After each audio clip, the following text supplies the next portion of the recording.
Hello friends, welcome to గమ్యాస్ world. ఈరోజు వీడియోలో నేను మీకు బ్రింజాల్ ఫ్రై ఎలా చేయాలనేది చెప్తాను ఫ్రెండ్స్. ముందుగా ప్యాన్ పెట్టుకోవాలి.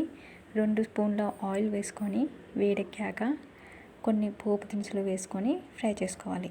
తర్వాత కోసి పెట్టుకున్న బ్రింజాల్ పీసెస్ని అందులో వేసి ఒక 3 మినిట్స్ దాకా ఫ్రై చేసుకోవాలి.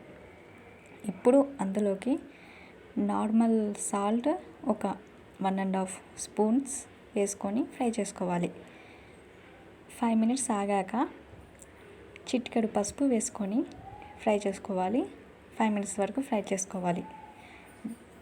ఇప్పుడు అందులోకి ఒక 2 స్పూన్స్ ఆఫ్ కారం వేసుకొని లో ఫ్లేమ్లో ఒక 10 మినిట్స్ దాకా ఫ్రై చేసుకోవాలి ఫ్రెండ్స్. అండ్ ఫైనల్లీ చిన్న స్పూన్ మసాలా వేసుకోవాలి. ఇది ఫ్లేవర్కి ఫ్రెండ్స్ చాలా బాగుంటుంది, మంచి ఫ్లేవర్ని తెస్తుంది. మసాలా వేసుకున్నాక ఫ్రై చేసి మూత పెట్టుకోవాలి. అంతే ఫ్రెండ్స్, ఎంతో టేస్టీగా ఉండే సింపుల్ బ్రింజాల్ ఫ్రై రెడీ అయిపోయింది. సో మీరు ట్రై చేసి టేస్ట్ ఎలా వచ్చింది మీకు నచ్చితే ఖచ్చితంగా కామెంట్ చేయండి. Thank you friends. Like, share and subscribe.